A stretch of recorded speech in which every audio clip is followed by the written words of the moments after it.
La réaction de Cristiano Ronaldo ce samedi soir continue de surprendre. Face à la Serbie lors de la deuxième journée des éliminatoires de la Coupe du Monde 2022, le capitaine portugais a pété les plombs. Alors qu'on jouait les derniers instants d'une rencontre indécise 2-2, les champions d'Europe croient arracher la victoire, mais l'arbitre estime que le ballon n'a pas franchi la ligne de but.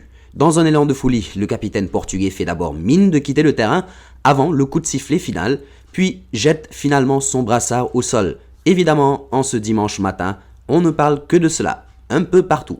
On le connaissait très assoiffé de victoire, mais pas à ce point.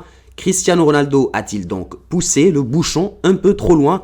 Nous jouons le temps additionnel de la rencontre entre la Serbie et le Portugal, après avoir mené 2-0 grâce à un doublé de Diogo Jota.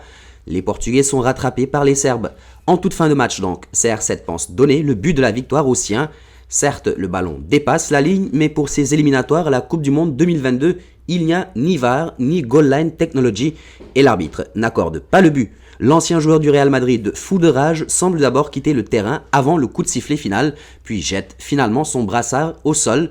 Et bien évidemment, le sélectionneur portugais Fernando Santos devait donner son avis sur cet acte du quintuple ballon d'or qui a fait le tour de la planète foot.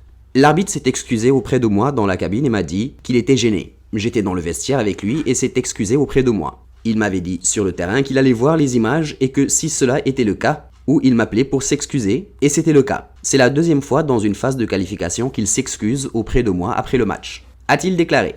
La réaction de Cristiano Ronaldo est naturelle, mais ce n'est pas acceptable pour un capitaine de sélection. Il ne peut pas balancer son brassard au sol et se diriger vers les vestiaires alors que le match se poursuit. Ce n'est pas acceptable pour un joueur de son importance. Je comprends sa frustration et je lui donne raison parce que son but était valable, mais les arbitres doivent prendre des décisions sans VAR et il doit donner l'exemple. Et celui de ce soir n'est pas à suivre.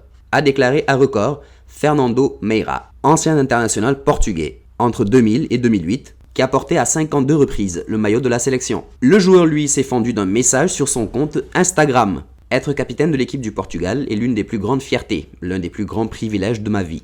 Je donne tout et donnerai toujours tout pour mon pays. Cela ne changera jamais. Mais il y a des moments difficiles à gérer, en particulier quand nous avons le sentiment que toute une nation est touchée. Relevons la tête pour faire face aux prochains défis maintenant. Allez le Portugal. La rencontre face au Luxembourg le 30 mars prochain sera l'occasion pour le goleador portugais de faire oublier tout cela.